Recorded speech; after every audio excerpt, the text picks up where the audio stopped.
வணக்கம். இது இங்க என்ன சொல்லுது பாட்காஸ்ட். நான் ஸ்வர்ணா. இன்னைக்கு நான் உங்க கூட ஷேர் பண்ணிக்க போற விஷயம் என்ன அப்படின்னா, வணங்கான். இது வந்து நம்ம ஜெயமோகன் எழுதின அறம் அப்படின்ற புத்தகத்துல ஒவ்வொரு கதையா பார்த்துட்டே வந்தோம். அதுல தான் இது இது ஒரு கதை. ஸோ அத பத்தி தான் இன்னைக்கு நான் உங்க கூட பேசப் போறேன். வணங்கான்றது ஒருத்தரோட பேரு. அவர் வந்து அவருடைய பார்வையில இருந்தா இந்த கதை விரியும். அவருடைய தாத்தா, அவருடைய அப்பா அந்த மாதிரி அந்த காலத்துல நடந்தத வந்து சொல்லிட்டுருப்பாரு. இவருக்கு ஏன் அந்த வணங்கான்ற பேர் வந்துச்சு? அப்படின்ற கதைய வந்து அவரு ஒவ்வொருத்தர்கிட்டயுமே அவ்ளோ இதா சொல்லுவாரு. இவரு பசங்களுக்கெல்லாம் அது பெருசா புடிக்காது. எதுக்கு இந்த கதைய போய் எல்லார்ட்டயும் சொல்லிட்டுருக்கீங்க? அப்படின்ற மாரி இருப்பாங்க. ஆனா, இவருக்கு அது ரொம்ப பெருமையான ஒரு கதையா இருக்கும். ஸோ அந்த கதைய அவரு சொல்ல ஆரம்பிக்கிற மாரி தான் இந்த கதை தொடங்கும். இவர் ஒரு நாடார் சமூகத்த சேர்ந்தவரு. அ இவுங்க இவுங்க தாத்தா காலத்துலருந்து எப்படி இருந்தது அப்படின்றத வச்சு சொல்லுவாரு. இவர் நாடார் சமூகத்த சேர்ந்தவரு. ஆனா வந்து அந்த நாடார் அப்படின்றத எல்லாரும்லாம் வச்சுக்கக்கூடாது. இவர் வணங்கான் நாடார் அப்படின்னு அந்த மாதிரிலாம் அந்த காலத்துல வச்சுக்கக்கூடாது. யாருக்கெல்லாம் சொந்தமா ஒரு நிலம் இருக்கோ, அவங்களுக்கு ஒரு பெரிய குடும்ப பின்னணி இருக்கோ, அவங்க மட்டும் தான் அந்த மாரி வச்சுக்கலாம். அதையும் தாண்டி சில பேருக்கு பேரே கூட வச்சுக்க கூடாது. நாடாரா இருக்கிறவங்க சிலர்ல வந்து நாடார்ன்ற போட்டுக்காம இருக்கிறது 2ஆம் பட்சம். அவங்க பேரே வைக்கக்கூடாது. அவங்களுக்கு வந்து இவருடைய தாத்தா வந்து கருப்பா இருப்பாரு. அதனால அவர் பேரு கருத்தான். அவருடைய தம்பி வந்து உதடு ரொம்ப பெருசா இருக்கும். அதுக்கு அவர் பேரு சுள்ளான். அந்த மாதிரி ஒவ்வொன்னுத்துக்கும் ஒவ்வொரு பேரு. சிவப்பா ஒருத்தவங்க இருப்பாங்க. ஒரு அவங்க தாத்தா கூட பிறந்த ஒரு பொண்ணு வந்து ஒரு சிவப்பா இருப்பாங்க. அதனால அவங்களுக்கு பேர் வெள்ளக்குட்டி. இவங்களுக்கெல்லாம் என்னன்னா, ஒரு நாய்களுக்கு பேர் வைக்கிற மாரி, நாய்க்குட்டிக்கு செல்லமா வச்சுக்குவோம்ல. இது கருப்பா இருந்தா கருப்பி, அப்படி இப்படின்னு ஏதோ வச்சுக்குவோம்ல. அந்த மாதிரி தான் இவங்களுக்கெல்லாம் பேரே இருக்கும். அப்படிதான் கூப்பிடுவாங்க. அதுதான் இவங்க பேரு. இப்படிதான் அவங்க வாழ்க்கை இருக்கும். அதாவது என்னன்னா, இந்த கதை எத பத்தி பேசியிருக்குன்னா, இவங்க நாடார் சமூகத்த சேர்ந்தவங்களா இருப்பாங்க.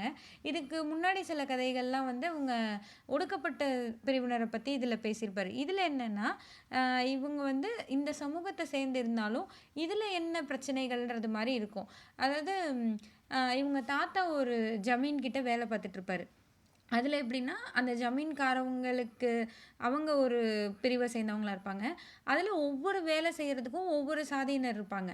இந்த காரியஸ்தர்கள் சொல்லுவாங்கல்ல, ஆஃபீசர் வேலை அது செய்றதுக்கு ஒரு சாதியினர்.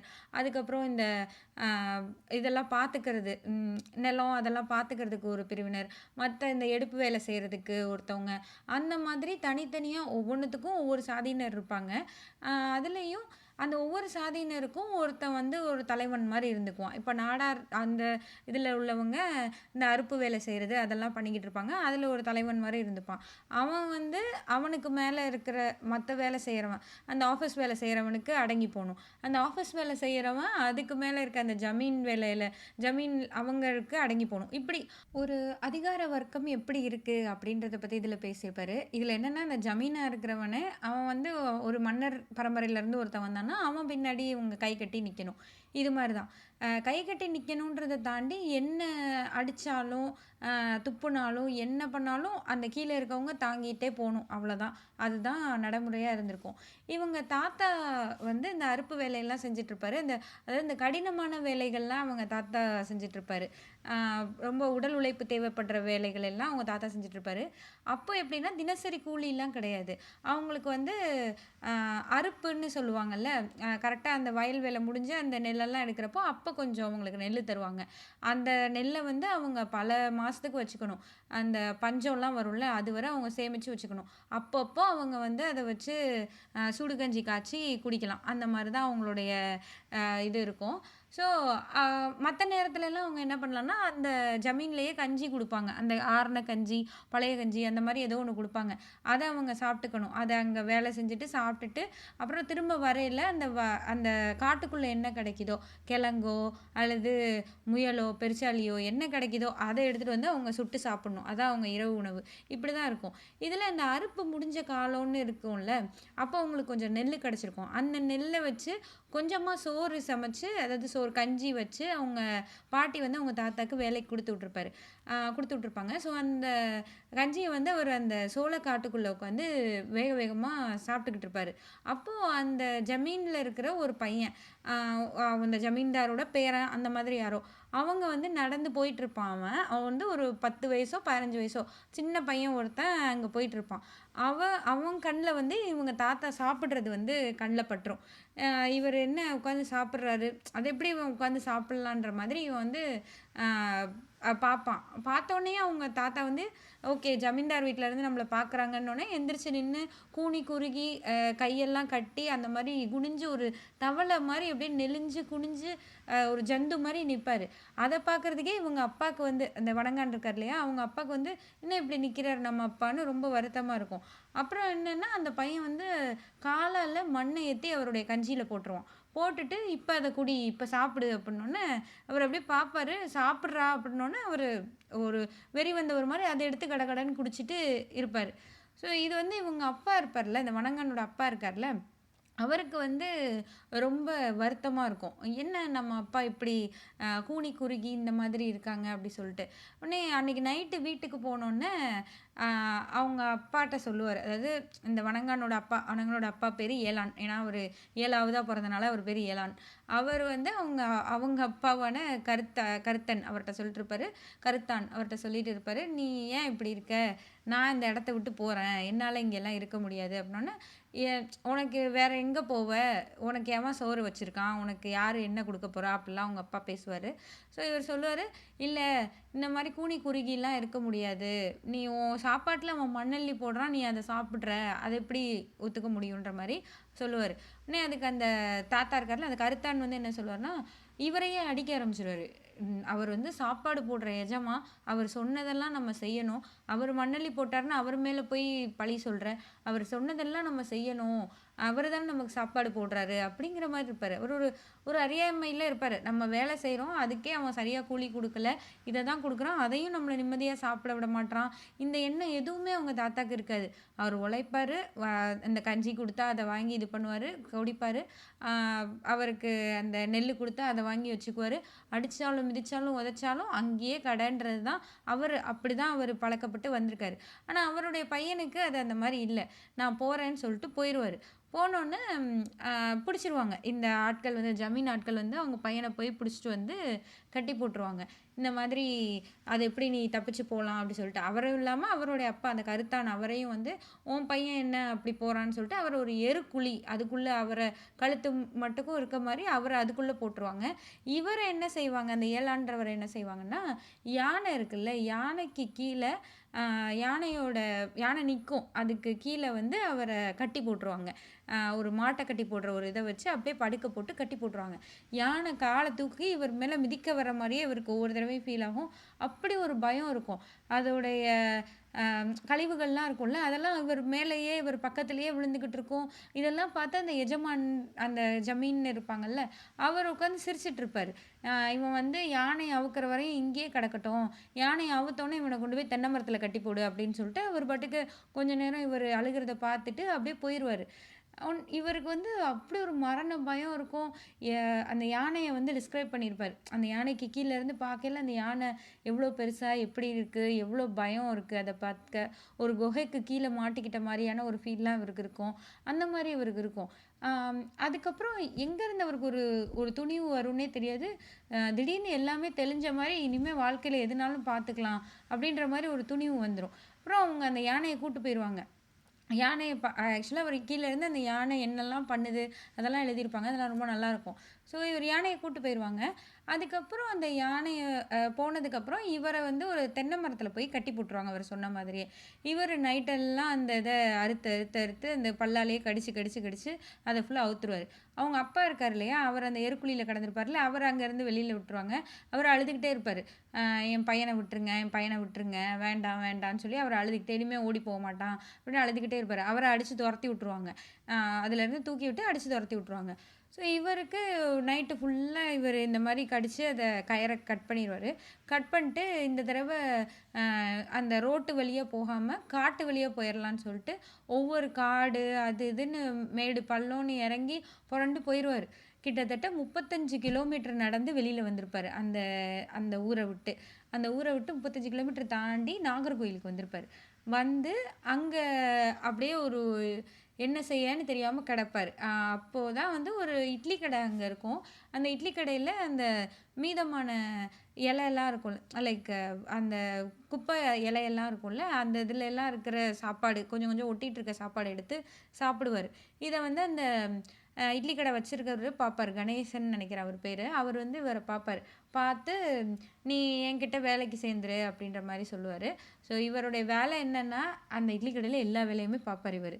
அதாவது அந்த தண்ணி குளத்துலேருந்து எடுத்துகிட்டு வந்து மொத்தமாக தண்ணி நிறச்சி வைக்கிறது, அதுக்கப்புறம் அங்கே ஃபுல்லாக கடையை சுத்தம் பண்ணுறது, கடை வேலை, அதுக்கப்புறம் இந்த பாத்திரத்தெல்லாம் கழுவுறது, பாத்திரத்தெல்லாம் எடுத்து வைக்கிறது, இப்படி நைட்டு வரை அவருக்கு வேலை இருக்கும். யாரும் இவருக்கு சாப்பாடுலாம் ஒன்றும் கொடுக்க மாட்டாங்க, சம்பளமும் கிடையாது. அந்த மிச்சம் மீதி இருக்கும்ல, அந்த மிச்சம் மீதியை சாப்பிட்டுட்டு அவரே அந்த சுரண்டி எடுத்துலாம் சாப்பிட்ருவார். அந்த பாத்திரத்துலேருந்து சுரண்டி எடுத்து சாப்பிட்ருவார். அந்த மாதிரி சாப்பிட்டுட்டு அவர் பாட்டுக்கு இருந்துக்குவார். இப்படியே தான் அவரோட நாட்கள் போயிட்டே இருக்கும். 4 வருஷம் அங்கேயே வேலை பார்ப்பார். அதுக்கப்புறம் என்னென்னா அவருக்கு கொஞ்சம் கொஞ்சம் புரிய ஆரம்பிக்கும், இங்கேயும் வந்து வேறுபாடோட தான் இவர் நடத்தப்படுறாரு அப்படின்னு. ஒரு நாள் என்ன ஆகும்னா, ஒரு சூடான சாப்பாடு சோறு வச்சுருக்கிறதுலேருந்து அதை மூடி வச்சுருக்க இலை பறந்து போய் விழும். இவர் வேகமாக அந்த இலையை கொண்டு போய் அந்த சாப்பாட்டில் மறுபடியும் மூடி வைக்கிறதுக்காக எடுத்துகிட்டு போவார். உடனே அந்த கணேசன்றவர் வேகமாக வந்து இவரை, நீ அதெல்லாம் தொடாத, நீ எதுக்கு தொடுறன்னு வேகமாக அவர்கிட்ட இருந்து இலையை வாங்கிட்டு, நீ தொடாத எட்டப்போ அப்படின்றவங்க. இவர்கிட்ட யாருமே எதையுமே கையில் கொடுக்க மாட்டாங்க, எல்லாத்தையும் தரையில் தான் வைப்பாங்க. அவர் தரையில் இருந்தால் எடுத்துக்கணும். அதே மாதிரி சாப்பாடு இருந்தான்னு யாருமே கொடுக்க மாட்டாங்க, இவராக மிச்சம் மீதியை எடுத்து சாப்பிட்டுக்கணும். இந்த மாதிரி தான் இவர் இங்கேயும் நடத்தப்பட்டுக்கிட்டே இருப்பார். இப்படி இருக்கையில் இங்கே ஒரு 4 வருஷம் வேலை பார்த்து அதுக்கப்புறம் இவர் ஒரு டீ கடையில் போய் வேலைக்கு சேருவார். அந்த டீ கடையில் போய் வேலைக்கு சேர்ந்து, அதாவது ஒரு கோர்ட்டுக்கு இருக்கும், அந்த நாகர்கோவில் கோர்ட் இருக்கும், அந்த கோர்ட்டுக்கு எதிர்த்தாப்புல இருக்கிற ஒரு டீ கடையில் ஒருத்தட்ட போய் வேலைக்கு சேருவார். அங்கே வேலை சேர்ந்து அந்த காலகட்டத்தில் இவருக்கு 15 வயசாயிருக்கும். அப்போ இவரே எழுத்துக்கூட்டி படிக்கிறதுக்கு கற்றுட்டு இருந்திருப்பார். அதுக்கப்புறம் இங்கிலீஷ் கூட படிக்கிறதுக்கு எழுத்துக்கூட்டி படிக்க கற்றுட்டு இருந்திருப்பார். இந்த மாதிரி ஒரு நாட்கள் ஓடிட்டுருக்கையில் ஒரு நாள் ஒருத்தர் அந்த கடைக்கு வந்திருப்பார். அவர் வந்து இவர் இந்த மாதிரி படிக்கிறத பார்ப்பார். இவரை கூப்பிட்டு, நீ படிக்கிறியே, இங்கிலீஷ்லாம் கூட படிக்கிறியே, நீ எந்த ஸ்கூலில் படித்தேன்னா, இல்லை ஸ்கூலுக்கெலாம் போனதில்லை, எந்த பள்ளிக்கூடத்துக்கும் போனதில்லைன்னு சொல்லுவார். அவருக்கு ஆச்சரியமாக இருக்கும், நீ போனதே இல்லையா, அப்புறம் எப்படி நீ படித்த, யாராவது பிரிட்டிஷ்காரவங்க வீட்டில் வேலை பார்த்தியா அப்படின்னோன்னா, இல்லை அதெல்லாம் எதுவும் இல்லை. இவர் வந்து என்னென்னா, இவர் பேரை மட்டும்தான் சொல்லியிருப்பார். ஆனால் இவர் யார், எங்கேருந்து வந்தார், இவரோட பின்னணி என்னன்னு யார்கிட்டையுமே இவர் சொல்லவே மாட்டார். ஸோ அதை சொல்லவும், இவர்கிட்ட இருந்து அதை வாங்கவும் முடியாதுன்னு எல்லாருக்குமே தெரிஞ்சிடும். ஸோ இவர்கிட்ட யாரும் கேட்கவும் மாட்டாங்க. இந்த மாதிரி இருக்கையில் அந்த வந்தவர் இருக்கார் இல்லையா, உனக்கு எப்படி படிக்க தெரியும்னு கேட்டோம். அவர் ஒரு டீச்சராக இருப்பார். அவர் வந்து, நீ உன் வயசு என்ன அப்படி கேட்கல, 20 வயசோ 15ஓ 20ஓ வயசு சொல்லுவார். நீ வந்து 1ஆம் ஃபாரம் எழுதலாம், 1ஆம் ஃபாரம் எழுதுறதுக்கு நான் உனக்கு புக்ஸ் எல்லாம் கொடுக்குறேன், நீ ஒரு 4-5 மாதம் படித்து அதை எழுது அப்படி சொல்லுவார். அதாவது சிக்ஸ்த்து ஸ்டாண்டர்டை வந்து அவங்க ஃபஸ்ட் ஃபார்ம்னு சொல்லுவாங்க. ஸோ அந்த எக்ஸாமுக்கு படிக்கிறதுக்கு இவர் 1 மாதத்துலேயே படிச்சிருவார். 1 மாதத்துலேயே படித்து எக்ஸாம் எழுதி அதையும் பாஸ் பண்ணிடுவார். அதுக்கப்புறம் அந்த 8th ஸ்டாண்டர்டுக்கு அதுக்கு ஒன்று சொல்லுவாங்க, இஎஸ்எஸ்எல்சியோ ஏதோ, அதை படிக்க சொல்லுவார். அதையும் படித்து இவர் எழுதி அதையும் பாஸ் பண்ணிடுவார். இவர் இந்த மாதிரி இருக்கிறப்போ ஒரு நாள் அவர் கடைக்கு ஒருத்தர் வருவார். அவர் பேர் வந்து நேசமணிங்கிறவர் வந்து ஒரு வக்கீல். அவர் நாடார் சமூகத்தை சேர்ந்த ஒரு வக்கீல். அதில் என்னென்னா, அந்த சமூகத்தில் சேர்ந்தவங்களில் வக்கீலாக இருக்கிறவங்களே, அதாவது நாடாரில் வக்கீல் சில பேர் இருப்பாங்க. அதுலேயே பங்களா தெருன்னு சொல்லுவாங்க. அந்த பங்களா தெருவில் இருக்கிற வக்கீல்லாம் வந்து அவங்க வந்து மேல் சாதியினர், அதாவது எல்லாம் ஒரே கேஸ்ட்டு தான். ஆனால் அவங்க வந்து ஒரு மேல் வகுப்பை சேர்ந்தவங்க மாதிரியும், அதுலேயே இருந்து மற்ற வக்கீல்கள்லாம் ஒரு கொஞ்சம் கீழே மாதிரியும், அந்த மாதிரி பார்க்குற ஒரு வேறுபாடு இருந்திருக்கும். அந்த இதில் இவர் வந்து தென் மாவட்டங்கள்லேருந்து படித்து வந்த ஒரு வக்கீல். ஸோ அவருக்கு ஒரு கதை சொல்லியிருப்பாங்க. அந்த நேசமணிங்கிறவர் யார், அவர் எப்பேற்பட்டவர்ன்றதுக்கு ஒரு கதை சொல்லியிருப்பாங்க. இவர் படித்து வக்கீலாகி வருவார் இல்லையா, வந்து தடவை இவர் கோர்ட்டுக்கு போய் அங்கே கையில் அந்த கேஸ் ஃபைலெல்லாம் எடுத்துகிட்டு போவார். அங்கே நிறைய சேர் போட்டிருக்கும், அப்புறம் முக்காலியும் போட்டிருக்கும், நாற்காலிகளும் இருக்கும், முற்காலிகளும் இருக்கும். இவர் வந்து ஜென்ரலாக அந்த கோர்ட்டில் என்ன சொல்லுவாங்கன்னா, ஜூனியர்ஸ் எல்லாம் முக்காலியில் தான் உட்காரணும், சீனியர்ஸ் எல்லாம் நாற்காலியில் உட்காரலாம் அப்படிங்கிறது ரூல்ன்ற மாதிரி இருக்கும். ஆனால் அது அப்படி கிடையாது. அது சும்மா ஒரு பேருக்கு அப்படி சொல்லிக்கிறாங்க. அங்கே எப்படி இருக்கும்னா, ஒரு சில சமூகத்தை சேர்ந்தவங்க மட்டும்தான் நாற்காலியில் உட்காரலாம். மீதம் பேரெல்லாம் முக்காலியில தான் உட்காரணும். நாடார்கள்லாம் முக்காலியில உட்காருங்க அப்படின்றது தான் அங்கே எழுதப்படாத ஒரு விதியாக இருக்கும். இவருக்கு அதெல்லாம் தெரியாது. இவர் நேரா போய் ஒரு நாற்காலியில உட்காந்துருவாரு. ஒரு 1/2 மணி நேரம் ஆகும். இவர் பக்கத்துல யாருமே வந்து உட்காரவே மாட்டாங்க. அப்பதான் அவருக்கு தெரியும், என்னமோ தப்பா இருக்கே! ஏன் நம்ம பக்கத்துல யாருமே வந்து உட்கார மாட்றாங்க? யாருமே இங்க இல்ல. நம்ம மட்டும் ஏன் உட்காந்துருக்கோம்? அப்படின்ற மாரி இருக்கும். அப்போ ஒருத்தர் வந்து இவர்ட்ட சொல்லுவாரு. சீனியர் நாடார் வக்கீல்களே இந்த மாதிரி சேர்லலாம் வந்து உட்கார மாட்டாங்க. முக்காலியில தான் உட்காருவாங்க. நீங்க இங்க வந்து உட்காந்தனால, அந்த மத்த கேஸ்ட்ட சேர்ந்தவங்கலாம் இங்க வந்து உட்கார மாட்றாங்க. உயர் சாதியினர்லாம் உட்கார மாட்றாங்க. நீங்க போய் அந்த முக்காலியில உட்காருங்கன்னு சொல்லிருவாங்க. இவருக்கு வரும் ஒரு கோவம். ஏன்னா இங்கே கோர்ட்ல படிச்சுட்டு வந்து உட்காந்துருக்கேன். அங்கேயும் வந்து நீ அங்க உட்காரு, நாடார்னா இங்க போ, நீனா இங்க போ அப்படி சொல்றது வந்து இவருக்கு ரொம்ப கோவம் வந்துரும். அந்த நேசமணி என்ன பண்ணுவாரு, மொத்த முக்காலியும் கொண்டு போய் வாசல்ல போட்டு உடைச்சிருவாரு. அந்த கோர்ட் வாசல்ல போட்டு உடைச்சு போட்டுருவாரு. போட்டோன்னே அந்த மத்த சமூகத்துல இருந்து அந்த ரவுடிகள்லாம் வந்து இவர இது பண்றதுக்கு வருவாங்க. அடிக்கிறதுக்காக வருவாங்க. இவர தேடுவாங்க. அப்புறம் அவங்க வந்து இவங்க அப்பா இருக்கார் இல்லையா? அந்த ஏலான்றவரு. அந்த டீ கடையில வேலை செஞ்சுட்டு இருக்கார்ல, அவர வந்து புடிச்சு, "இவன் எங்க போனான்?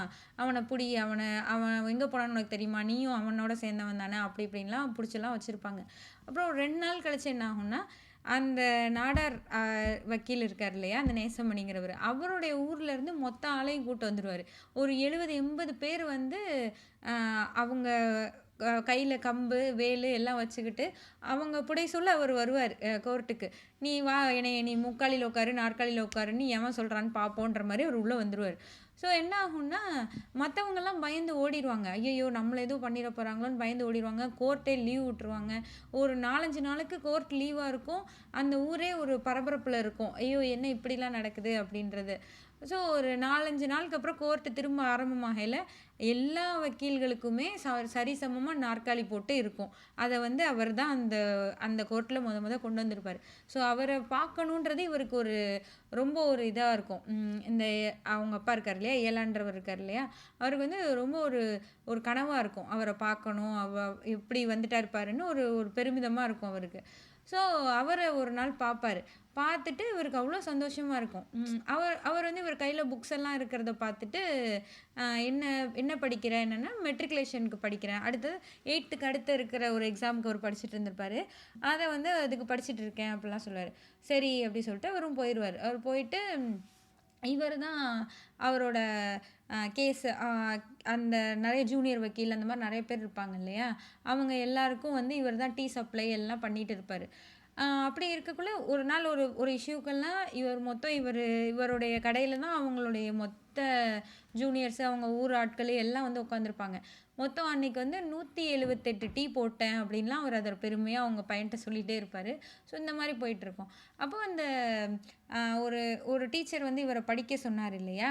இந்த படிக்க சொன்ன டீச்சர் வந்து ஒரு வேலைக்கு சொல்லுவாரு. இந்த மாரி பிரிட்டிஷ் கோட்டால ஒரு அரசாங்க வேலை இருக்கு. அதுக்கு எவனுமே பெருசா அப்ளைலாம் பண்ண மாட்டான். நீ போய் அதுக்கு அப்ளை பண்ணு. இன்டர்வியூ இருக்கும். நீ வந்து அத போய் இது பண்ணணும்னா, இவருக்கு பெருசா நம்பிக்கையே இருக்காது. நமக்கு என்ன அரசாங்க வேலையெல்லாம் கிடைக்க போகுது அப்படின்ற மாரி இருப்பாரு. அவரும் போய் அத அப்ளை பண்ணுவாரு. எக்ஸாம் எழுதுவாரு. அப்புறம் அவருக்கு இன்டர்வியூ வந்து திருநெல்வேலியில இருக்கும். அங்க போய் அவரு இன்டர்வியூ அட்டெண்ட் பண்ணுவாரு. இன்டர்வியூ இன்டர்வியூ பண்றவர் வந்து இவர இங்கிலீஷ்லயே கொஸ்டின் கேட்பாரு. இவரும் ஆன்சர் எல்லாமே இங்கிலீஷ்ல பண்ணுவாரு. "நீ மெட்ரிகுலேஷன்ல படிச்சியா? எங்க படிச்ச? என்னன்னோனே?" "படிக்கவே இல்ல. பள்ளிக்கூடத்துக்கே போலன்னோனே." அவருக்கு என்ன இப்படி சொல்றான் அப்படின்ற மாரி பார்ப்பாரு. அப்புறம் செலக்ட் பண்ணிருவாரு. செலக்ட் பண்ணிட்டு, இவருக்கு ட்ரெய்னிங் பீரியட் ஒரு 8 மாசம் வந்து மதுரையில போட்டிருப்பாங்க. அங்கருந்து இளஞ்சி தென்காசியோ ஏதோ ஒரு ஊர் அங்க வந்து இளஞ்சி அப்படின்ற இடத்துல இவருக்கு போஸ்டிங் போட்டிருப்பாங்க. இவருக்கு எல்லாமே ஒரே ஊர் தான். எங்க இருந்தா என்ன? அவரு எங்கெங்கேயோ இருந்து எங்கெங்கேயோ வந்தவர் தானே! ஸோ அவரு எந்த ஊர்னா என்ன அப்படின்னு தான் போவாரு. அங்க போனோனே தான் அவருக்கு தெரியும். அந்த இளஞ்சின்ற ஊர்ல அ பெருசா யாருமே ரொம்ப நாள் வேலைக்கு இருக்க மாட்றாங்க. அங்க ஏதோ இஷ்யூன்றது தெரியும். அங்க என்னன்னா, ஒரு தேவர் வந்து ஜமீனா இருப்பாரு. அவரு வந்து அவர் வச்சது தான் சட்டம். அவர் வச்சது தான் நியாயம்ன்ற மாரி அந்த ஊர் இயங்கிட்டு இருக்கும். இங்கே இவர் வந்து அங்கே ஆஃபீஸராக போவார். இவருக்கு ஒரு தலையாரின்னு சொல்லுவாங்க இல்லையா, அந்த ஆஃபீஸில் இன்னொருத்தர் அவருக்கு கீழே வேலை செய்கிறவர் ஒரு தேவராக இருப்பார். அந்த தலையாரி வந்து நம்ம போய் ஜமீனை பார்க்கலான்னு இவரை கூட்டிகிட்டு போவார். இவரும் போவார். இவர் போயிட்டு அங்கே அந்த ஜமீன் அங்கே வந்து இவரை உள்ளேயே விட மாட்டாங்க. நீ நாடார் தானே, நீ வெளியவே நில்லு, இங்கே நில்லு, நீ எதுக்கு உள்ளே வர அப்படின்ற மாதிரி சொல்லிடுவாங்க. இவர் அந்த தலையாரி வந்து தேவராக இருக்கனால அவரை வந்து ஒரு திண்ணையில் உட்கார வச்சுருவாங்க. இவர் ரொம்ப நேரம் வெயிட் பண்ணுவார். அந்த ஜமீன்தார் வந்து வரவே மாட்டார். ரொம்ப நேரம் கால் வலித்து இவர் அங்கேயே உட்காந்துருவார், தரையிலே உட்காந்துருவார், எப்போ தான் வருவேன்ற மாதிரி. அப்புறம் அந்த அந்த ஜமீன்தாரோட இடம் இருக்கு இல்லையா, அங்கே வந்து சுற்றி நிறைய மிருகங்களை எல்லாம் அடைச்சி வச்சுருப்பாரு. கரடி, அதுக்கப்புறம் மலைப்பாம்பு, இன்னும் நரி, ஓநாய், எதையோ பிடிச்சிட்டு வந்து அவருக்கு வேட்டையில் ஆர்வன்றனால அதையெல்லாம் பிடிச்சிட்டு வந்து அடைச்சி வச்சுருப்பாரு. அந்த தலையாரி வந்து இவர்கிட்ட சொல்லுவார், நீ ஜமீன்கிட்ட பார்த்து நடந்துக்கணும், அவருக்கு யாரையாவது பிடிக்கலன்னா இந்த மிருகத்துக்கு இரையா தூக்கி அவங்கள போட்டுருவார், அந்த மாதிரி நிறைய பேர் செத்துருக்காங்க, அதனால் அவர்கிட்ட நீ பார்த்து நடந்துக்கணும் அப்படிலாம் இவர்கிட்ட சொல்லியிருப்பார். இவரும் அதெல்லாம் பார்த்துட்டு அங்கே இருப்பார். அந்த ஜமீன்தார் வந்து வருவார்.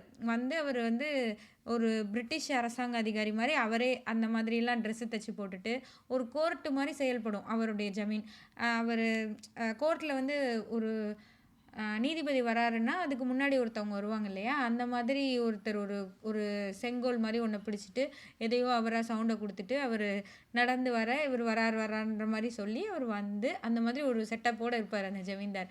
வந்தோடனே அந்த ஜமீன்தார் வந்து நீ யார் அப்படின்னோடனே இந்த மாதிரி ஆஃபீஸராக வந்திருக்கேன்னொன்னே இவன் ஒரு நாடார்னு சொல்லுவாங்க. அந்த ஜமீன்தாருக்கு பயங்கர கோபம் வந்துடும். ஒரு குச்சி எடுத்து இவர் அடின்னு அடிப்பார். என்னத்துக்கு இவன் அடிக்கிறான்றதே இவருக்கு புரியாது. இன்னும் நம்மளை அடிக்கிறாருன்னு இவரும் அடி வாங்கிட்டு நிற்பார். அப்புறம் அவருடைய வேலையாட்கள் இருப்பாங்கள்ல, அவங்கள கூப்பிட்டு நீ கூப்பிட்டு போய் இவனை கட்டி போடு அப்படின்னு சொல்லிடுவார். உடனே அந்த அந்த ஜமீன்தாரோட கணக்கு பிள்ளை வந்து சொல்லுவார், அவர் அரசாங்க அதிகாரி, அப்படியெல்லாம் கட்டி போட முடியாது அப்படிலாம் சொல்லிட்டு அதுக்கப்புறம் இவர்கிட்ட வந்து சொல்லுவாங்க, நீ ஆக்சுவலாக இவர் வந்து இவரோட ட்ரெஸ் எப்படி இருக்கும்னா, அந்த காலத்தில் அரசாங்க அதிகாரிகள் போட்டுட்ருக்க ட்ரெஸ்ஸாக இவர் போட்டிருப்பார். ஒரு கோட்டு மாதிரி ஒன்றும், அதுக்கு தலையில் தலைப்பாகை மாதிரி ஒன்றும், கீழே வேஷ்டி மாதிரி ஒன்றும், அந்த மாதிரி இவர் போட்டிருப்பார். அவர் அந்த ஜமீன்தார் முன்னாடி அந்த ஜமீன்தார் வந்து தேவர் சமூகத்தை சேர்ந்தவராக இருப்பார். அவர் முன்னாடி இவர் வந்து அந்த மாதிரி கோட்டு தலப்பா அப்படிலாம் கட்டிட்டு நிற்கிறது அவருக்கு அவ்வளோ கோவம் வந்திருக்கும். ஸோ எல்லாத்தையும் நீ கலட்டு அப்படின்னோடனே நீ கலட்டு இல்லை இங்கேருந்து உயிரோட போக முடியாது அப்படி சொல்லி ரொம்ப இதுவாக பண்ணுவாங்க. அவர் ஃபஸ்ட்டு கழட்ட மாட்டார், அப்புறம் அடிக்கலாம் ஆரம்பிச்சிருவாங்க. உடனே இவரும் வேறு வழி இல்லாமல் தலப்பா அந்த சட்டையெல்லாம் கலட்டினோன்னே அந்த ஜமீன்தார் வந்து இவர் மேலே காரி துப்பிட்டு போயிடுவார். அவர் வந்து ஒரு மாதிரி கூனி குறுகி நிற்பார்.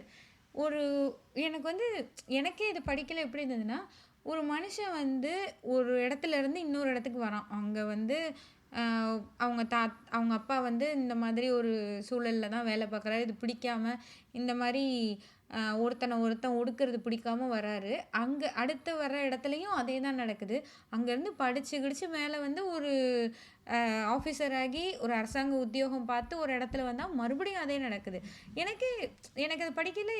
அது அப்படியே தான் இருக்குது, வேறு ஃபார்மில் இருக்கே தவிர அந்த விஷயம் அப்படியே தான், அந்த ஒடுக்குமுறைன்றது அப்படியே தான் இருக்குது. அதை வந்து ரொம்ப அழகாக எழுதியிருப்பாங்க இதில். ஸோ இவர் என்ன பண்ணுவார்னா, இவருக்கு ரொம்ப ஒரு மாதிரி ஆயிரும். அப்புறம் அவர் போயிடுவார். போயிட்டு அவர் ஆஃபீஸ்லேயே தான் இருப்பார். அவர் ஆஃபீஸ்லேயே அங்கேயே அவர் சமைச்சு சாப்பிட்டுக்குவார், அங்கேயே தான் இருப்பார்.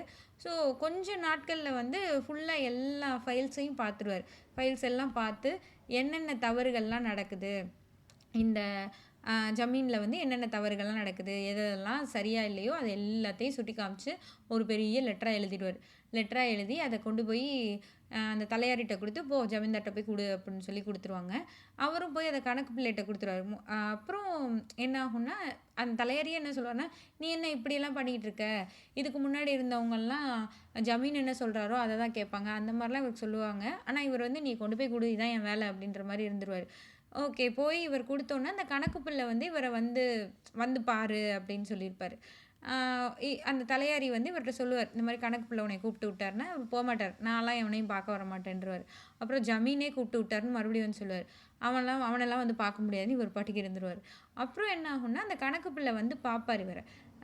நீ என்ன பண்ணிக்கிட்டு இருக்கேன்னு உனக்கு தெரியுதா, உன் உயிருக்கே இதனால ஆபத்தாயிரும், ஒழுங்காக லீவ் போட்டு ஊரை விட்டு ஓடி போயிரு, அப்புறம் எப்படியாவது யார் கை காலாக பிடிச்சாது வேறு ஊருக்கு மாற்றல் வாங்கி நீ ட்ரான்ஸ்ஃபர் வாங்கி போயிரு அப்படின்னு சொல்லுவார்.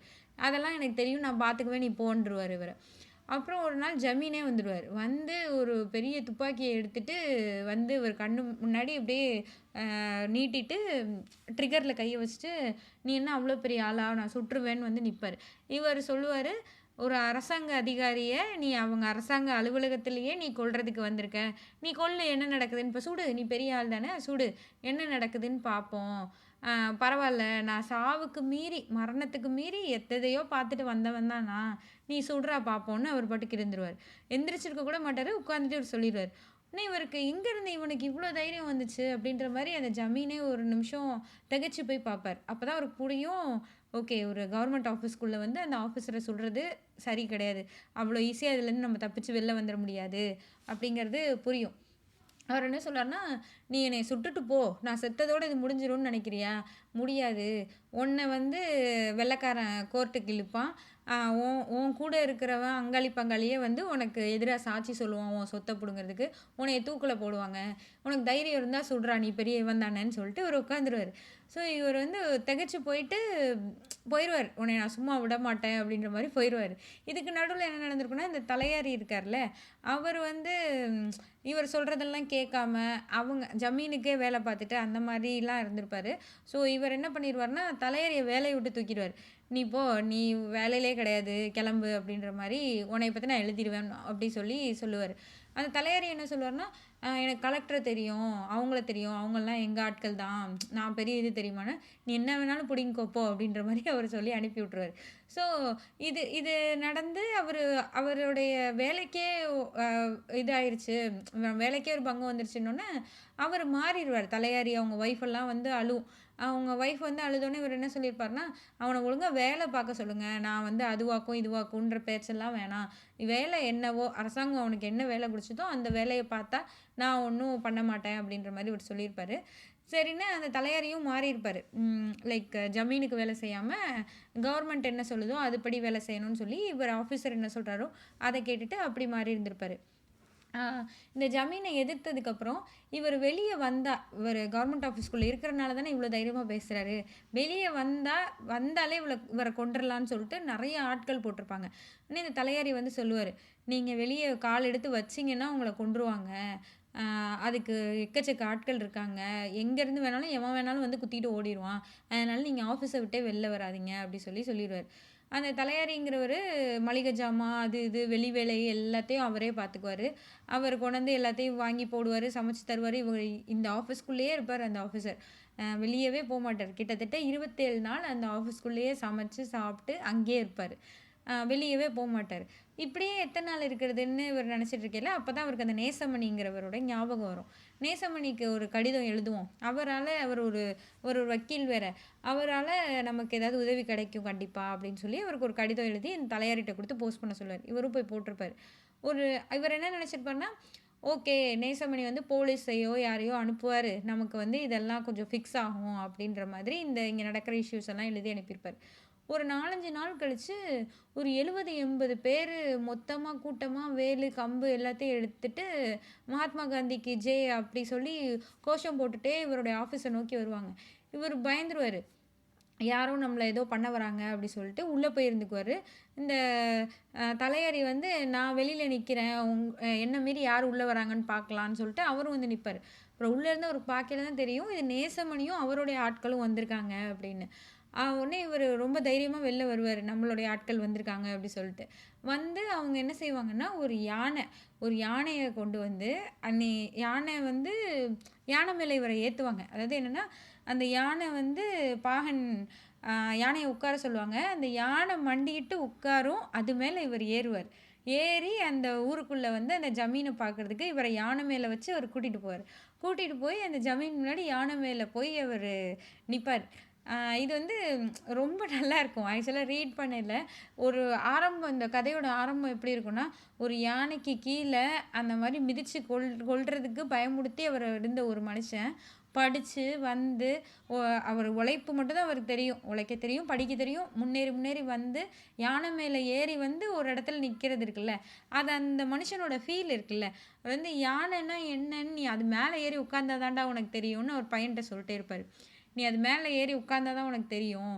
அது அசைஞ்சு போகிறத பார்த்தா தான் உனக்கு தெரியும். அதோட கம்பீரம்னா என்னன்னு உனக்கு தெரியுன்றத அதை சொல்லிக்கிட்டே இருந்துப்பாரு ஒரு பையன்ட்ட. ஸோ அந்த மாதிரி போய் நின்னு அந்த ஜமீனை கூப்பிடுவாங்க. ஜமீன் வந்து அந்த கதவெல்லாம் பூட்டிக்கிட்டு உள்ளே போயிடுவார். இவ்வளோ பேர் வந்தோன்னே பயந்து, நீ இவனை கொன்றுவியா? அவன் வேலையை செய்கிற ஒருத்தனை நீ கொல்லுவேன்னு வந்து மிரட்டுவியா? அப்படி சொல்லிட்டு, நீ முடிஞ்சா நீ கொன்று பாரு, நான் இங்கே தான் நிற்கிறோம், வெளியே வா, முடிஞ்சா நீ வந்து அவனை தொட்டு பாரு அப்படின்ற மாதிரி இவங்க எல்லாம் சேர்ந்து கத்துவாங்க. அப்புறம் ஒரு ஒரு பயத்தை ஏற்படுத்திடுவாங்க. இவனுக்கு ஒன்றுன்னா இத்தனை பேர் வருவாங்க அப்படின்ற ஒரு பயத்தை அந்த ஜமீனுக்கு உருவாக்கிடுவாங்க. ஸோ அந்த ஜமீன்தார் வந்து அதுக்கப்புறம் இவர் பக்கமே சீண்டவே மாட்டார். இவர் என்னெல்லாம் சரி பண்ண சொன்னாரோ எல்லாத்தையும் சரி பண்ணிவிட்டு வேலையெல்லாம் கரெக்டாக அந்த நில அளவு இருக்கும்ல, அந்த அந்த வேலை தான் இவர் பார்த்துட்ருப்பார். யார் யாரோட நிலத்தெல்லாம் அபகரித்தாரோ, என்னென்ன முறைகேடெல்லாம் பண்ணாரோ எல்லாத்தையும் திருத்திக்கிட்டு அந்த ஜமீன்தார் வந்து இருக்கிற இடம் தெரியாமல் இவர் பக்கமே வராமல் இருந்துக்குவார். இதான் இந்த கதை. அதுக்கப்புறம் இவர் அந்த அந்த ஊர்லேயே 7 வருஷம் வேலை பார்ப்பார். யாருமே ஒரு 7 மாதம் கூட தாண்டி இருக்க மாட்டாங்க. இவர் அதே ஊரில் 7 வருஷம் வேலை பார்ப்பார். அவர் அப்போ தான் கல்யாணம் பண்ணி குழந்தை பிறக்கும். அந்த குழந்தை பேர் தான் வணங்கான். அவர் வந்து யாருக்கும் அடிபணிய மாட்டான் அப்படின்ற பேரை வந்து தான் பிள்ளைக்கு வைப்பார். ஸோ இதுதான் இந்த கதை. இது வந்து ரொம்ப நல்லாயிருக்கும். ஒருத்தர் எப்படி இருந்து எப்படி வர்றாரு அப்படின்றது. இன்னொரு விஷயம் என்னென்னா, நமக்கு எல்லாருக்குமே நாம் ஒரு பெரிய ஆள், நாம் ஒரு பெரிய ஆள் அப்படின்ற ஒரு ஒரு ஈகோ இருக்குல்ல, ஒரு ஈகோ நம்மளை சாட்டிஸ்ஃபை பண்ணிட்டே இருக்கும். நான்லாம் பெரிய ஆள் அப்படி சொல்லி. ஒரு ஜெண்டர் ஈக்குவாலிட்டிலேருந்து எல்லாமே இப்படி தான். நான் உன்னோட பெருசு அப்படி சொல்லி உன்னோட பெருசு உன்னோட பெருசுன்ற ஒரு ஃபீல் நமக்கு வந்துகிட்டே இருக்கும் இல்லையா? ஈவன் குழந்தைங்கள பேரண்ட்ஸையும் கூட நான் நினப்பேன். நம்ம வந்து ஒரு குழந்தைய திட்டுறது அடிக்கிறதுலாம் எல்லா நேரமுமே நம்ம முறைப்படுத்துறதுக்காகலாம் பண்ணிகிட்டு இருக்க மாட்டோம். நான் வந்து உன்னோட பெரிய ஆளுன்ற நம்ம ஒரு ஈகோ சாட்டிஸ்ஃபை ஆகிறதுக்கு நம்ம அதை பிடிச்சி திட்டிடுவோம். ஏன்னா எங்கேயோ யாரோ நம்மளை திட்டியிருப்பாங்க, அதை கொண்டு வந்து நம்ம குழந்தைகிட்ட காட்டுறதெல்லாம் அந்த ஈகோ சாட்டிஸ்ஃபேக்ஷனுக்காக தான். ஸோ இந்த மாதிரி ஒரு ஒரு ஈக்குவாலிட்டி இருக்குல்ல, நான் தான் பெரிய ஆள் அப்படின்ற ஒரு இது இருக்குல்ல, ஸோ அதை வெளிப்படுத்துறதுக்காக இங்கே அந்த அதிகார வர்க்கம் எப்படி செயல்படுதுன்றது, ஒருத்தன் ஒரு கேட்டகரியில் இருக்கான், அவனுக்கு கீழே இருக்கவனை போட்டு மிதிக்கிறான், அவனுக்கு கீழே இருக்கவனை, இப்படி ஒவ்வொருத்தராக இவங்க வந்து இந்த நாடார்ன்ற கம்யூனிட்டி ஒரு என்ன சொல்ல, அந்த எஸ்சி எஸ்டி அந்த ஷெட்யூல் கேஸ்ட்டை சேர்ந்தவங்க இல்லை. ஆனாலுமே இவங்களுக்குள்ளே என்ன இருக்குது, அந்த நாடார் பிரிவுக்குள்ளேயே என்னென்ன பிரச்சனைகள்லாம் இருக்குது. அதுலேயே காசு இருக்கவன் ஒரு மாதிரி, காசு இல்லாதவன் ஒரு மாதிரி நடத்தப்படுறான். ஒருத்தனுக்கு நாடார்னு பின்னாடி போட்டுக்கவே அதுக்கே உனக்கு உரிமை கிடையாது. அதை போட்டுக்கிறவன் போட்டுக்கல அந்த நாடார்ன்றது. அதை தாண்டி ஒருத்தனுக்கு பேர் வைக்கிறதுக்கே உனக்குன்னு ஒரு பேரே இருக்கக்கூடாதுன்றதுக்கு அளவுக்கும் அதுலேயும் இருக்காங்க. ஸோ அந்த நான் வந்து உன்னையோட பெருசு அப்படின்னு நினச்சிக்கிட்டு இருக்க ஒருத்தவங்க இருக்காங்க இல்லையா, அவங்களுக்குள்ளே என்னெல்லாம் பிரச்சனைகள் வருது, அதுக்கு மேலே அவன் என்ன செய்கிறான், இந்த மாதிரி ஒரு அதிகார வர்க்கம் எப்படி செயல்படுது, அதை வந்து ரொம்ப அழகாக எழுதியிருப்பார். அதுவும் அந்த கோர்ட்டில் அதெல்லாம் ரொம்ப நல்லாயிருக்கும். அந்த நேசமணின்றவர் படித்து அவர் வேலைக்கு ஒரு வக்கீலாக வேலைக்கு ஜாயின் பண்ணியிருப்பார். அங்கே போனால் நீ நாடார் தானே, நீ போய் அந்த முக்காலியில் உட்காரு, நீ இங்கே உட்காரு அப்படின்ற மாதிரியெல்லாம் ஒன்று இருக்கும். ஸோ எல்லா இடத்துலையுமே அந்த இன்இக்வாலிட்டி இருந்துகிட்டே இருக்கும். நீ வந்து எந்த சமூகத்தை சேர்ந்தவன் எதை சேர்ந்தவன்றதை வச்சு தான் உன்னை ட்ரீட் பண்ணிகிட்டே இருப்போம். அதே மாதிரி ஒரே சமூகத்துக்குள்ளேயே காசு இருக்கவனா இல்லாதவனான்றதை வச்சும் உன்னை ட்ரீட் பண்ணப்படுவ அப்படின்றது அந்த கதை நெடுக வந்துக்கிட்டே இருக்கும். ஸோ அது வந்து ரொம்ப அழகாக அதில் பிரதிபலிச்சிருப்பார். ரொம்பவே நல்லா இருந்தது இந்த கதை எனக்கு. இந்த கதை வந்து நான் படித்து ஆக்சுவலி ரொம்ப நாள் ஆச்சு. நான் பாட்காஸ்ட் பேசுகிறது எல்லாம் விட்டுட்டேன். படிக்கிறதையும் விட்டுட்டேன், பாட்காஸ்ட் பேசுகிறதையும் விட்டுட்டேன். ஸோ கிட்டத்தட்ட எனக்கு தெரில லாஸ்ட்டாக எப்போ பேசணும், எப்போ பாட்காஸ்ட் ஷெடியூல் பண்ணி போட்டேன்றதே எனக்கு மறந்துடுச்சு. இன்றைக்கி வந்து என்ன நடந்துச்சுன்னா, நான் இங்கே முத்துக்குமார் அவர்களோட 50வது பிறந்த நாளுக்கு இங்கே அவருக்கு ஒரு அஞ்சலி செலுத்துறது மாதிரி, கவிதாஞ்சலி மாதிரி இங்கே பண்ணியிருந்தாங்க யூஎஸில். சரி, அந்த இதுக்கு எனக்கு போகணுன்னு நான் பார்த்ததுலேருந்தே எனக்கு ரொம்ப ஆசை. ஆனால் குழந்தையெல்லாம் கூட்டிகிட்டு போக முடியுமா முடியாதா ரொம்ப கன்ஃபியூஷன்லேயே இருந்தேன். பட் நான் அங்கே போனேன். அங்கே போயிட்டு வந்தப்போ எனக்கு என்ன சொல்ல, ஃபுல்லாலாம் என்னால் அங்கே இருக்க முடியல. லைக் நான் ஆரம்பத்துலேருந்தும் போய் ஒரு ஒரு 1/4 மணி நேரம் தான் இருந்துட்டு வந்துட்டேன், அவ்வளோதான். ஸோ அங்கே போனதே வந்து எனக்கு அங்கே வந்து ஷேர் பண்ண சொல்லியிருந்தாங்க. எல்லாருமே அவங்கவுங்களுடைய தாட்ஸு, அவங்களுடைய கவிதைகள், அவர் எழுதுனதில் அவங்களுக்கு பிடிச்ச வரிகளையும் ஷேர் பண்ணியிருந்தாங்க. அண்டு அவங்க அவரை பற்றி ஏதாவது கவிதை எழுதியிருந்தாலும் அதையும் ஷேர் பண்ணுறது தான் அந்த ஈவெண்ட்டே. ஸோ எனக்கு வந்து கவிதைலாம் எழுத வராது. அப்படி நான் அந்த மாதிரி ப்ரிப்பேர் பண்ணிட்டும் போகல. சடனாக அங்கே போய் தாட் ஷேர் பண்ண சொன்னோன்னே ஃப்ரெண்ட் ஒருத்தவங்க ஷேர் பண்ண சொன்னாங்க. எனக்கு வந்து நான் என்ன படித்தேனோ அதை டக்குன்னு நான் சொன்னேன். அப்போ தான் எனக்கு சரி நம்ம படிக்கையில் நம்ம மண்டை நல்லா வேலை செஞ்சுச்சு போல், இப்போ தான் நம்ம இப்படி இருக்கோம் அப்படின்ற மாதிரி ரொம்ப டவுனாக ஃபீல் பண்ணுறோமோ அப்படின்னு சொல்லிட்டு மறுபடியும் இந்த கதையை எடுத்து படித்தேன் நான். எனக்கு என்னமோ இந்த கதையை தான் எடுத்து படிக்கணும்னு தோணுச்சு. ஆல்ரெடி நான் படித்த கதை தான். சரி இதை ஒரு தடவை நம்ம படிச்சுட்டு நம்ம பாட்காஸ்ட் பேசலாம் அப்படின்னு எனக்கு தோணுச்சு. லைக் ஒரு சின்ன ஈவெண்ட்டு தான். அங்கே போயிட்டு வந்தது ஒரு ஒரு ஒரு மாதிரி ரெஃப்ரெஷ் ஆன மாதிரி இருந்தது. அதுவும் நான் வேடிக்கை பார்ப்போன் பற்றி நம்ம பாட்காஸ்ட்லேயே நான் பேசியிருக்கேன். ஸோ அந்த புக்கை நான் படித்தப்போ நான் எப்படி இருந்தேன் அந்த புக்லேயே நான் சொல்லியிருப்பேன். அந்த பாட்காஸ்ட்லேயே நான் சொல்லியிருப்பேன். அந்த புக்கு நான் படித்ததுக்கு ரீசனே ஒரு நாள் வைஃபை இல்லை எங்கள் வீட்டில். கட் ஆயிருச்சு. ஃபோனே பார்க்க முடியாது, ஒன்றும் இல்லை. அதனால அந்த புக்கை கடகடன்னு ஒரே நாளில் உட்காந்து படித்தேன். ஸோ அந்த தருணங்கள்லாம் எனக்கு ஞாபகம் வர ஆரம்பிச்சது. அதெல்லாம் ஞாபகம் வந்து ஓகே நம்ம படித்தா நமக்கு மைண்ட் நல்லா இருக்குன்றது எனக்கு ஃபீல் ஆகி மறுபடியும் இதை படித்தேன். இந்த இந்த கதை வந்து எனக்கு செகண்ட் டைம் ரீடுக்கு கூட இது எனக்கு ரொம்பவே நல்லா இருந்தது. ஆக்சுவலாக இதுலேயே யானை டாக்டர்னு ஒரு கதை இருக்குது. அதை நான் கொஞ்சம் தான் படித்தேன். இன்னும் படித்தே முடிக்கவே முடியல. அதோட அப்படியே பாதியில் போட்டு வச்சுட்டு இருக்கேன். ஸோ இதை செகண்ட் டைம் ரீட் பண்ணேன். ஓகே இது நல்லா இருக்கே அப்படின்றனால இதை ஷேர் பண்ணணும்னு நினச்சேன். இதில் வந்து இந்த கதையில் அந்த நேசமணின்ற கேரக்டர் இருக்குல்ல, அவர் உண்மையாகவே இருக்கிற ஒரு கேரக்டர். ஸோ இந்த புக்கு நெடுக்கவே அப்படி தான். ஒரு கதை இருக்கும். அதில் ஏதோ ஒரு கேரக்டரோ இல்லை சம்பவமோ உண்மையாகவே நிகழ்ந்ததை வச்சு எழுதியிருப்பார் இந்த அறம் புக்கு ஃபுல்லாகவே. இந்த நேசமணிங்கிறவர் தான் கன்னியாகுமரி மாவட்டம்னு ஒன்று உருவாகிறதுக்கு காரணமாக இருந்திருப்பார். அவர் வந்து காங்கிரஸில் இணைஞ்சு ஒரு எம்எல்ஏவா எம்பியாவாலாம் இருந்திருப்பார்.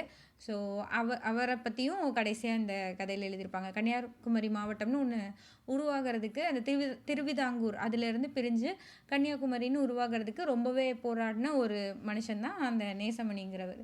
ஸோ இதில் இன்னொரு விஷயம் என்ன எழுதியிருப்பாங்கன்னா, அந்த ஏலான்றவர் இருக்கார்ல, இந்த மாதிரி ஒரு இடத்துலேருந்து ஓடி வந்து ஒரு கவர்மெண்ட் ஆஃபீஸரான அந்த அவருடைய கதை இருக்குல்ல, அந்த ஏலான்கிறவருடைய பையன் வணங்கான் அவர் என்ன சொல்லியிருப்பார்னா, அவங்க அப்பா வந்து கடைசி வரையும் படிச்சுட்டே இருந்திருப்பார்.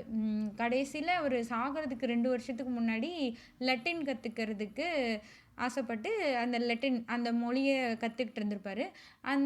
அதை அவருக்கு சொல்லிக் கொடுத்த ப்ரொஃபஸர் இருப்பார். அவர் வந்து இவர் செத்ததுக்கு அப்புறம் சொல்லுவார், இன்னொரு 2 வருஷம் உங்கள் அப்பா இருந்திருந்தா இந்த லட்டின் மொழியில் வந்து அவர் மிக புலமை வாய்ந்தவர் ஆயிருப்பார், அவ்வளோ அருமையாக கற்றுக்கிட்டாரு அப்படி சொல்லி சாகிற வரையும் அந்த மனுஷன் கற்றுக்கிட்டே இருப்பார். ஸோ இதெல்லாம் எனக்கு ரொம்ப பிடிச்சிருந்தது இந்த கதையில். அதை தான் நான் இன்றைக்கி ஷேர் பண்ணணும்னு நினச்சேன். நீங்களும் கண்டிப்பாக புக்ஸ் படிங்க. புக்ஸ் வந்து உங்கள் மூடையே உங்கள் மைண்டையே ரொம்ப நாளாக எனக்கு ரிப்பேர் ஆன மைண்டாக தான் இருந்தேன் நான் ஒரு பாஸ்ட் ஒரு ஃபியூ மந்த்ஸாக. ஸோ அந்த மைண்டையே எனக்கு அப்படியே அப்லிஃப்ட் பண்ணி விட்ட மாதிரி ஒரு விஷயந்தான் இந்த புக்கு நான் படித்தது. ஸோ நான் இதை பற்றியும் நான் ஒரு ஷேர் பண்ணணுன்னு நினைக்கிறேன். மேபி நான் பெட்டரானதுக்கப்புறம் இன்னும் கூட நான் பெட்டராக ஃபீல் பண்ணதுக்கப்புறம் ஓகே எனக்கு இந்த போஸ்ட்மார்ட்டம்லாம் எப்படி இருந்தது அதெல்லாம் பற்றியும் நான் ஷேர் பண்ணுறேன். ஸோ இந்த எபிசோட் எப்படி இருந்தது அப்படின்ற உங்களுடைய கருத்துக்களை எனக்கு இன்ஸ்டாகிராமில் டிஎம் பண்ணுங்கள். இந்த எபிசோட் உங்களுக்கு பிடிச்சிருந்தது அப்படின்னா உங்கள் ஃப்ரெண்ட்ஸ்க்கும் ஷேர் பண்ணுங்கள். இங்கே என்ன சொல்லுது பாட்காஸ்ட்டை ஃபாலோ பண்ணுங்கள். கண்டிப்பாக இனிமேல் ஒவ்வொரு வாரமும் நான் எபிசோட் போடுறதுக்கு ட்ரை பண்ணுறேன். நன்றி, வணக்கம்.